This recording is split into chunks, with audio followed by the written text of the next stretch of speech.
apparently there's 60 types, but in other places there are 80 types. So I don't know, but anyway, 60 to 80 types. And most people that have synaesthesia have two types. Famous people who are synaesthesic are David Hockney, Billy Joel, Duke Ellington, Hans Zimmer, and Marilyn Monroe. And it's best described as the senses being cross-connected. Now, I found out that I had synaesthesia about 10 years ago. I was driving home from London. I should have been on the train, but for whatever reason, I drove the car. And I don't often listen to music because, well, there's a confession for you. I often see colours when I listen to music. Yay! And it's not really good if you're behind the wheel of a car. So I often listen to the radio. And Simon Mayo was on. And he was interviewing somebody called Simon Baron Cohen, who's from the University of Cambridge. And like most people, you come from Cambridge, your ears prick up and you go, oh, Cambridge, I'll listen to that, could be interesting. But he began to talk about cross connections and neural pathways. And he said that some people see a calendar in their head and some people see colours when they listen to music. And I had to stop the car and pull over because I thought, well, wasn't everybody like that? Is that like, you know, is it, oh, it's just, oh, it's a thing, is it? And it was the very first time that I'd ever heard the word synaesthesia.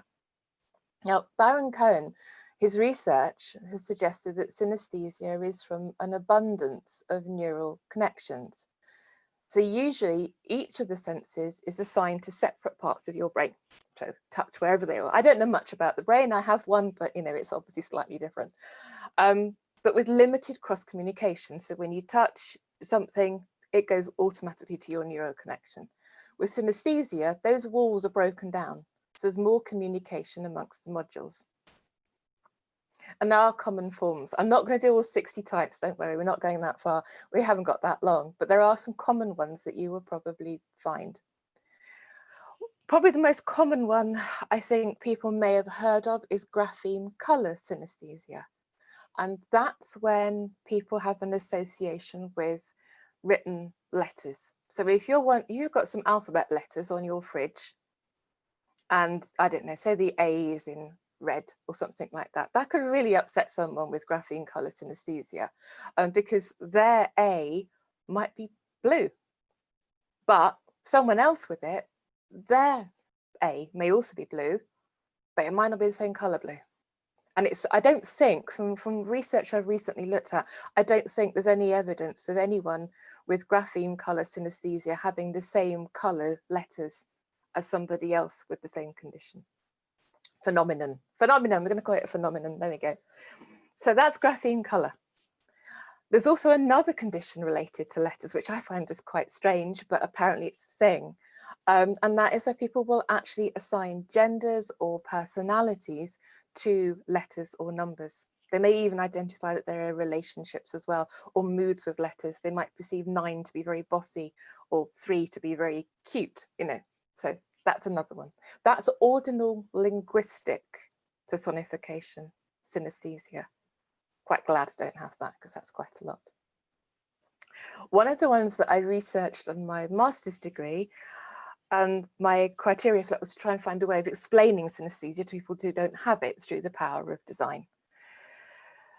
Actually, I couldn't do it. So I passed it, but I couldn't do it. The evidence was it was almost impossible to do. And that was around lexical gustatorial synaesthesia, which is when people have distinct tastes and smells and textures in the mouth and the senses in their head. If they see fabric, words, it could be lots of different things. There is an example of somebody who particularly liked a boy at school called Derek, but every time she heard the word Derek, she tasted earwax. So she could not deal with this person in her life, and anyone with the name Derek, it's a problem for her. There's also something about a man who tasted biscuits whenever he heard the word car, and it's not, it's unrelated. So it's not as if it's biscuits equals bakery, which is a common association, or the memory of eating a biscuit in the car. It's just the word car, he thinks biscuits. So that's a very interesting one, and actually quite an unpleasant one, I think, for people to have. I mean, if you're working in an office with someone called Derek, or they were your boss, and you tasted earwax, that could be quite difficult. I can't imagine that one.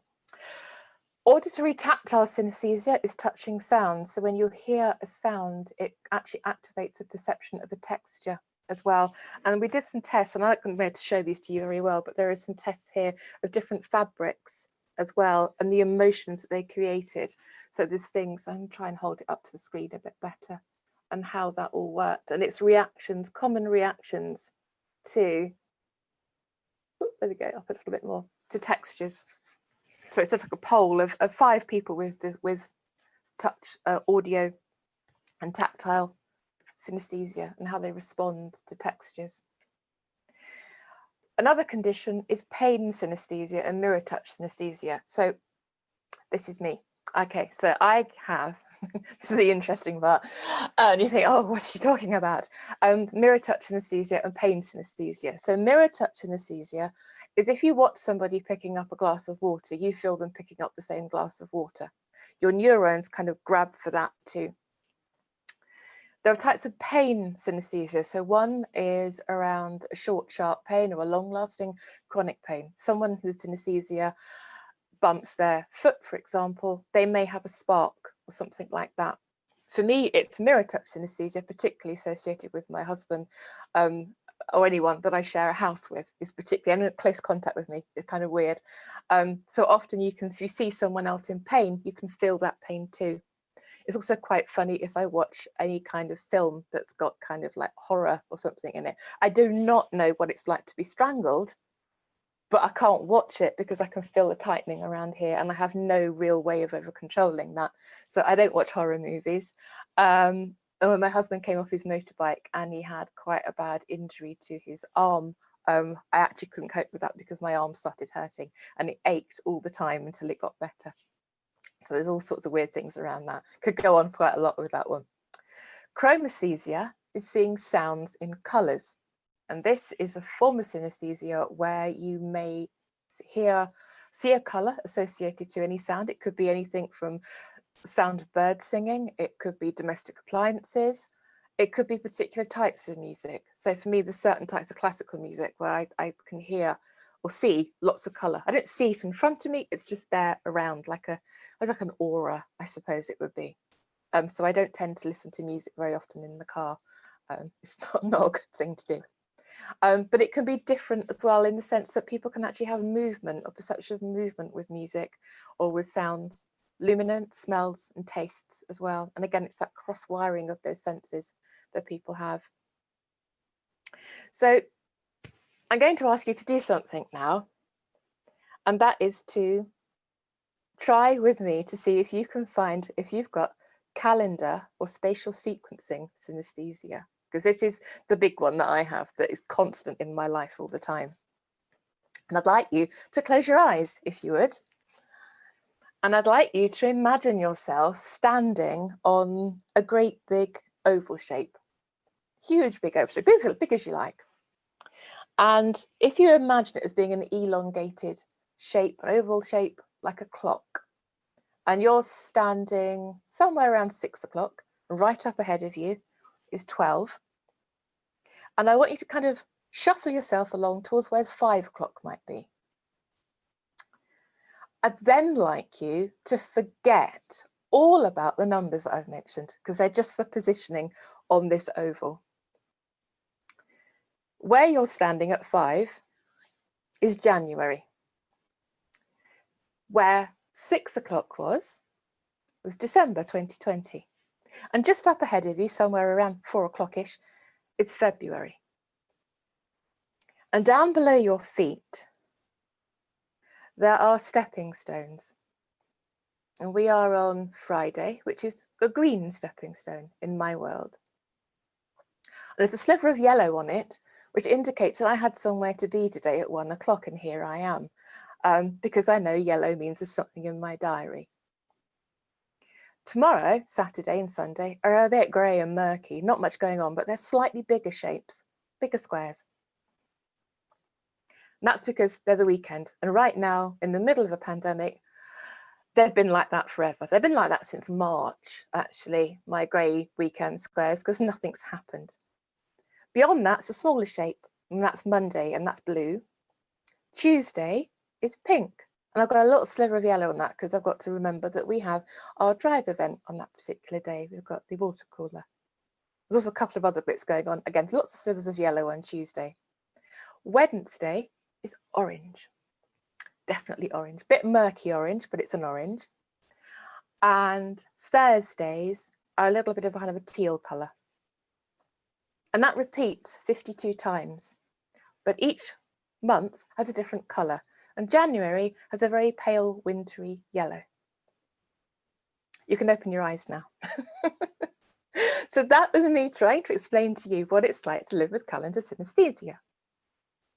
And it's constant, that has always been a constant in my life. It's the thing that I thought everybody else was the same. And I have to make sure that I have a diary. I have to make sure that I have appointments, because my husband does not have calendar synaesthesia. He does not know that I have this thing in my head. He's tried to visualize it, but again, it's very hard to explain. And it can be quite useful. I always know when something's going on. I tend never really to miss appointments. I tend to know what's going on in my life. But at the same time, on holidays, I know when I'm going home before I've even arrived, because I see it. So people are flapping around a holiday thinking, oh, is it Wednesday? Is it Thursday? I'm packed. Wednesday, I know. Friday, I'm home, because I can see it. So I've always struggled with going home on holidays. I find that a real struggle for me. Mentally, I find holidays to sometimes be quite stressful because of that, because I don't tend to sort of enjoy it as much as perhaps other people do. So is synaesthesia a bad thing? You can't control it. When sometimes my synaesthesia goes off if I'm ill, if I'm very, very stressed. So it's a good measure of my mental health if I suddenly get confused with things. Some people think that it's actually a benefit to learning and to education, but it can be unpleasant, as we've explored with the unpleasant tastes and smells. I felt for me that my 40s was a long time to find out that my senses weren't the same as the rest of you. If I hadn't have been in the car that day, I still probably wouldn't know.